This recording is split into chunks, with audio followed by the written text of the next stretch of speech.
Setiap umat muslim diwajibkan berpuasa ketika bulan suci Ramadan tiba. Namun bagi orang tertentu seperti penderita diabetes, diperlukan pertimbangan khusus agar bisa aman dan nyaman ketika berpuasa. Sebetulnya penderita diabetes diperbolehkan berpuasa asalkan kadar gula darah bisa dikontrol dengan harapan tidak memicu komplikasi serius. Apalagi nih ketika penderita tidak menjaga pola makan yang sehat atau bahkan melewatkan waktu sahur. Hati-hati ya pemirsa, kebiasaan sepele ini tentunya bisa memperburuk kondisi penderita diabetes nih. Lantas bagaimana menjalankan ibadah puasa bagi penderita diabetes yang aman? Tetap di Hidup Sehat, informasi penting ini akan dijelaskan oleh dokter spesialis penyakit dalam, konsultan metabolik endokrin. Di Studio Hidup Sehat pagi ini, selamat menyaksikan.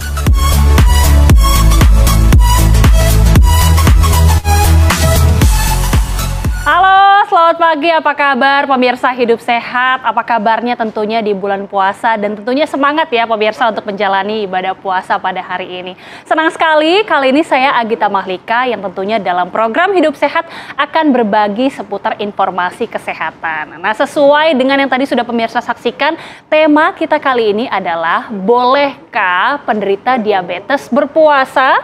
Nah, untuk menjawab pertanyaan-pertanyaan tersebut dan juga berbagi seputar tips, kita akan langsung berbincang dengan narasumber kita sudah hadir di studio tentunya, Dr. Wismandari, spesialis penyakit dalam. Halo, apa kabar dokter? Baik, alhamdulillah baik. Baik juga Mbak Gita? Baik sekali. Dokter puasa pagi ini? Alhamdulillah puasa. Alhamdulillah ya. Nah, ini tentunya menjadi pertanyaan sesuai dengan tema kita ya. Kenapa sih para penderita diabetes ini harus berhati-hati jika menjalani ibadah puasa, dokter? Ya, baik. Kalau orang diabetes itu kan kita tahu ada berbagai masalah yang mengiringinya. Ada komplikasi-komplikasinya gitu ya. Dengan diabetes saja gulanya bisa naik, bisa turun. Apalagi kalau ada komplikasi. Jadi memang harus ekstra hati-hati kalau orang berpuasa. Banyak pesan-pesannya nanti kalau orang mau puasa dengan diabetes. Tapi boleh berpuasa, tapi harus berhati-hati. Harus berhati-hati. Nah, itu dia kata kuncinya ya pemirsa ya. Ini kita langsung saja masuk ke fakta atau mitos, dokter. Baik. Ini kita hadirkan tentunya fakta atau mitos yang pertama. Ini katanya penderita diabetes ini rentan mengalami gula darah turun pada saat berpuasa atau justru melonjak drastis pada saat berbuka puasa. Ini fakta atau mitos, dok? Fakta. Fakta. Pasti bingung ya, kalau puasa tuh kan mestinya gulanya rendah gitu ya. Tapi kenyataannya pada para pasien diabetes itu gulanya bisa rendah, bisa juga turun, bisa juga naik. Kenapa? Pas kita berpuasa, kemudian kita minum obat diabetes, tapi makannya nggak adekuat, gulanya bisa turun melorot drastis. Terutama kita mesti hati-hati di jam 12 siang sampai sore itu. Makanya kita suka titip pesan sama pasien-pasien kita, kalau lagi puasa, cek gula darah di siang sampai sore, di antara itu. Kalau gulanya mulai rendah, mohon sekali untuk puasanya saat itu dibatalkan saja. Karena bahaya ya. Terus kok bisa tinggi gitu, mikirnya kan bingung ya Kak, makan kok tinggi. Coba ngaku kalau buka puasa gimana Mbak Gita? Kalau buka puasa kan biasanya perut udah lapar banget ya. Itu dia, lapar mata langsung biasanya. Makan betul. Yang enak-enak. Apalagi kalau sebelum berbuka ke restoran dulu buat beli bukaannya. Itu jadi lapar mata. Yang ada pas berbuka terlalu banyak bukanya. Sehingga dari abis rendah banget, begitu buka puasa, melesat tinggi. Jadi komplikasi dua-duanya baik tinggi maupun rendah itu bisa terjadi pada pasien diabetes. Oke, nah kebetulan dokter pada hari ini kita juga hadir narasumber satu lagi. Ini juga penyandang diabetes dan ini katanya sudah dari kecil ini kemudian menderita diabetes. Kita langsung saja menyapa, sudah ada Mbak Sarah bergabung di studio kita. Selamat pagi Mbak Sarah, apa kabar? Selamat pagi Mbak. Nah, ini pemirsa salah satu narasumber kita yang tentunya nanti Mbak Sarah bisa berkonsultasi dengan Dokter Wisma bagaimana kemudian kiat-kiat menghadapi pada saat berpuasa. Mbak Sarah sendiri berpuasa hari ini? Alhamdulillah puasa. Alhamdulillah berpuasa. Oke, jadi sudah berapa lama menyandang diabetes Mbak Sarah? Katanya sudah dari kecil seperti apa? Iya, dari usia 6 tahun.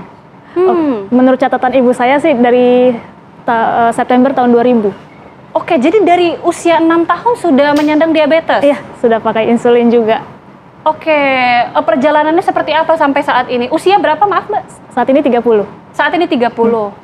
Iya. Oke, nanti kita akan lanjutkan. Mbak Sarah mungkin juga bisa berbagi bagaimana kiat-kiatnya selama ini dan juga nanti bisa diperjelas oleh dokter. Tapi sesaat lagi pemirsa, jangan kemana-mana, tetaplah di Hidup Sehat.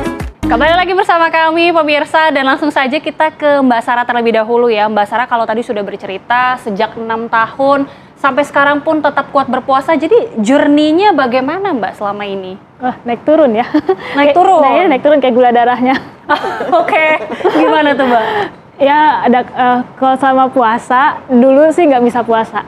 Dulu nggak bisa? Dulu nggak bisa puasa. Jadi pagi itu gula darah tinggi, nanti begitu udah makin sore makin turun. Dan dulu aku nakalnya tuh nggak mau disuruh buka puasa. Jadi walaupun udah hipo nih jam 4, misalnya udah 70-60, aku nggak mau buka puasa, pokoknya harus sampai buka gitu. Ini baru mulai enak puasa tuh mungkin baru 2-3 tahun terakhir aja. Oh justru baru 2-3 tahun terakhir baru ini. mulai bisa kelihatan pola untuk puasanya. Penentuan dosis-dosisnya, terus pola makannya. Kan tricky juga sahur nih perlu nyuntik atau enggak. Nanti nyuntik, nanti baru jam 7 tau-tau hipo gitu. Atau kalau nggak nyuntik tinggi, nanti begitu koreksi hiponya menjelang buka gitu. Oke. Ketika Mbak tadi mengatakan sudah 2-3 tahun terakhir, kondisi misalnya sampai drop atau sampai semaput begitu ya pada saat puasa, itu pernah dialami seperti apa saja waktu itu Mbak? Ya mulai dari yang kondisi sadarnya masih 90% pernah, sampai yang nyaris 0% pun juga pernah. Sampai harus dibawa ke UGD juga pernah gitu. Sampai tangan gemeteran udah gak bisa ngapa-ngapain, udah nggak sadar lagi tuh dimasukin apa aja ke mulut, pokoknya udah perlu bantuan orang-orang sekitar.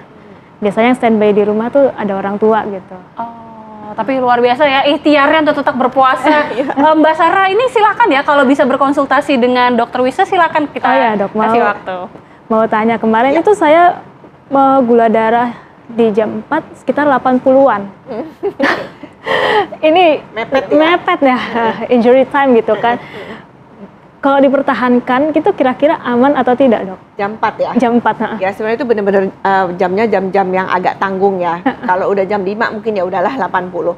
Yang kita perlu waspadai banget kan kalau 70 tuh udah benar-benar harus batalin aja gitu. Tapi kalau 80 ya tergantung niatnya juga ya. Sebenarnya sih itu harusnya dibuka ya. Tapi kalau tinggal 2 jam lagi mungkin dilihat deh. Kalau masih segar bolehlah lanjutin gitu ya. Walaupun itu tentu sangat berisiko gitu ya. Kalau mau ditanya secara kedokterannya sih kalau 80 ya sebaiknya buka aja gitu. Iya, tapi kayaknya kalau tipe 1 udah jago ya. Kalau lagi rendah banget sama tinggi banget. Tadi kan pertanyaan pertamanya nanya bisa rendah atau tinggi. Langsung ada contoh nyata. Pernah tinggi, pernah rendah gitu ya Mas Sarah ya. Gitu. Iya, betul. Oke, masih ada lagi mungkin yang mengganjal di hati ingin berkonsultasi dengan Dokter Wisma? Sementara ini aja. Oke, dokter silakan juga kalau ingin bertanya kepada Mbak Sarah. Menarik ya, mungkin biar para teman-teman juga sadar atau tahu gitu ya. Mbak Sarah ini kan tipe 1 ya. Tipe 1 tuh bukan tipe yang memang seperti diabetes pada umumnya gitu. Pada lebih banyak itu adalah diabetes tipe 2. Jadi mungkin karakteristiknya nggak seperti Mbak Sarah gitu. Mungkin orang lihat, kok gue diabetes umurnya udah lanjut, terus biasanya gemuk gitu ya.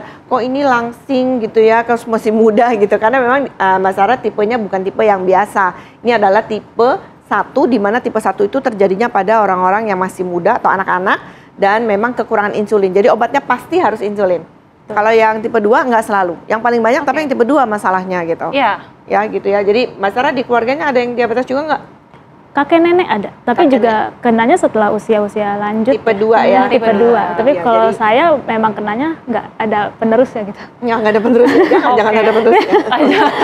Oke, Mbak Sarah dan juga Dokter Wisma, kita selanjutnya akan hadirkan ya. Ini fakta atau mitos yang selanjutnya. Apakah penderita diabetes tipe 1 ataupun tipe 2 ini pada saat berbuka dan juga sahur ini wajib mengkonsumsi makanan yang tinggi serat, tinggi protein juga ini harus dilakukan supaya gula darahnya ini lebih normal atau tetap normal, Dok? Fakta atau mitos, Dok? Fakta dulu ya. Fakta, tapi kata-katanya mungkin jangan wajib kali ya. Sunnah aja deh gitu ya. Kalau wajib tuh kayaknya kalau nggak dikerjain dosa gitu kan, pressure banget gitu. Jadi memang kalau kita mau buka ataupun sahur sangat disarankan itu makanannya yang tinggi serat sama tinggi protein. Kenapa? Karena kita pengen gula darahnya stabil. Kalau tadi Mas Sarah cerita kadang rendah banget, kadang tinggi gitu ya. Tapi kalau kita banyak di serat dan juga di protein, kondisi gula darahnya bisa lebih flat, lebih lama di kadar yang sama. Jadi kita nggak pengen dia tinggi terus atau rendah terus, tapi kita pengen di tengah kan gitu ya, pengennya di kadar yang memang kita inginkan. Nah itu kalau kita pakai tinggi serat, makanannya lebih bertahan. Tinggi protein itu juga bisa menjaga kadar gula darahnya lebih lama. Beda kalau kita makan karbohidrat, tahu-tahu yang manis-manis gitu ya. Kalau makan itu tinggi naik sebentar, habis itu hilang lagi. Nah pas tinggi sebentar jadi gula darah tinggi banget kan kita nggak mau. Tapi habis itu rendah banget, nggak kuat puasanya ntar. Gitu. Jadi memang kenapa kita pakai dua itu supaya gula darahnya tetap dalam kondisi yang stabil, kemudian kita bisa bertahan kenyang lebih lama. Oke, bicara mengenai tinggi serat, tinggi protein, ini balik lagi ke menunya dok. Kira-kira rekomendasi untuk berbuka puasa dulu deh. Berbuka puasa berarti menu tinggi serat, tinggi protein itu seperti apa sih supaya pemirsa dapat gambaran juga dok? Ya baik, jadi kita ikutin sunnah Rasul juga sebenarnya nih ya. Berbukalah dengan yang manis, tapi yang manisnya milih tuh. Rasul aja pakainya kurma. Kenapa kurma? Itu tadi dia tinggi serat. Dan dia bisa mengembalikan gula darah seketika gitu ya. Dengan kita makan kurma dapat seratnya, dapat manisnya seketika kita melek gitu ya. Tapi dia bisa bertahan agak lama. Kenapa perlu agak lama? Karena biasanya setelah kita mengkonsumsi manis-manisan yang memang tinggi serat, terus kita sholat maghrib dulu. Sholat maghrib dulu, setelah itu baru kita bisa makan. Jadi jangan dibikin kaget gitu perutnya. Jangan langsung makan nasi padang 4 lauk gitu ya. Iya, sebisa mungkin begitu. Tapi ada orang yang memang langsung makan. Ya nggak apa-apa juga sih gitu. Tapi tolong pertahankan makannya jangan terlalu seperti orang kita nyebutnya orang feast ya, pesta. Itu yang membuat kita jadi gula darahnya melonjak. Nah, itu kalau dari menu berbuka puasa. Nanti usai jeda dokter bisa jawab juga menu sahur ini seperti apa yang diwajibkan ataupun disarankan. Tapi sesaat lagi pemirsa tetaplah bersama kami di Hidup Sehat. Ya, kembali lagi bersama kami pemirsa. Kalau tadi kita sudah bahas apa sih menu-menu berbuka puasa yang kira-kira direkomendasikan. Tapi Mbak Sarah, menu-menu yang tadi disebutkan dokter kira-kira dikonsumsi juga nggak sih pada saat berbuka? Kalau lagi ada. Kalau lagi ada ya. Sekarang langsung dok, untuk menu sahur ya. Kalau sahur ini kan kita perlu tentunya untuk cadangan energi kita pada saat kuat menjalani puasa. Ini apa yang direkomendasikan? Ya, mungkin selain dari energi yang diperlukan supaya kita tetap kuat, satu yang sangat penting adalah air ya. Jadi bukan hanya protein, serat, tapi air juga harus cukup. Kenapa air harus cukup? Kalau kita dehidrasi nggak bisa ngapa-ngapain kita. Makanya orang itu bisa lemes banget atau bahkan bisa meninggal kalau kurang air. Bukan tapi berapa banyak makan. itu dok pada saat sahur? Kalau secara umum normalnya dalam 1 hari itu diantara lagi kita nggak berpuasa itu adalah 8 gelas. 8 gelas itu mungkin orang mikirnya banyak banget ya. Hitung aja deh setiap makan paling tidak 2 gelas.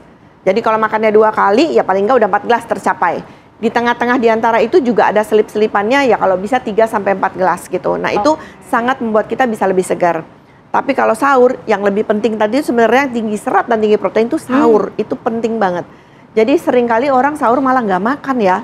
Itu salah banget gitu. Jangan ya. Nggak jangan, karena mungkin udah ngantuk banget atau makan malamnya kekenyangan gitu ya. Akhirnya sahur nggak makan tanda itu salah banget. Terutama untuk orang-orang dengan diabetes. Karena diabetes ada obatnya juga kalau pagi. Jadi harus makan gitu. Nah ini terakhir adalah seputar fakta dan mitos lagi dok. Ini juga salah satu yang sering beredar bahwa penyakit diabetes ini dapat berujung komplikasi dok. Jika sahur dan juga berbuka puasa mengkonsumsi makanan yang berlemak dan juga tinggi gula. Ini fakta atau mitos dokter? Fakta. Fakta juga ya? Tiga-tiga berarti fakta semua? Fakta, jawabannya gampang banget ini. Tadi soalnya ada contohnya. Komplikasi itu kita ada 2 ya, komplikasi akut dan komplikasi kronik. Komplikasi akut tadi sudah diceritakan Mbak Sarah, yaitu gula darah rendah, hipoglikemi, atau gula darah tinggi, hiperglikemi. Itu aja udah mungkin banget dan sering sekali terjadi, terutama tipe 1. Yang satunya lagi komplikasi kronik. Komplikasi kronik itu jantung, ginjal, mata, itu pun bisa terjadi. Tapi karena kronik memang nggak langsung ya, tapi bisa. Sakit jantung kalau orang yang nggak minum, makan yang ngaco, berlemak-lemak, bisa terjadi pada saat bulan puasa. Yang kita takutkan biasanya pasien diabetes itu meninggal karena jantung atau stroke. Nah kita halangi itu supaya nggak terjadi adalah dengan makan makanan yang sehat yang tadi sudah kita sebutkan. Nah ini mudah-mudahan tentunya bisa menjadi pembelajaran untuk pemirsa. Terakhir mungkin ke Mbak Sarah terlebih dahulu. Ini kondisi kan saat ini semangat menjalani ibadah puasa tentunya. Mungkin terakhir ya tips-tips juga bisa di-sharing sebagai yang sudah mulai malang melintang lah menghadapi ini bagaimana Mbak Sarah? Kalau saran dari aku, puasa bagi DM itu kan sebetulnya kewajibannya sudah gugur. jadi kalau mau berupaya puasa silahkan, tapi jangan dipaksain. Oke. Kalau misalnya dirasa badan gula darahnya tinggi, nggak kuat puasa, silahkan dibuka.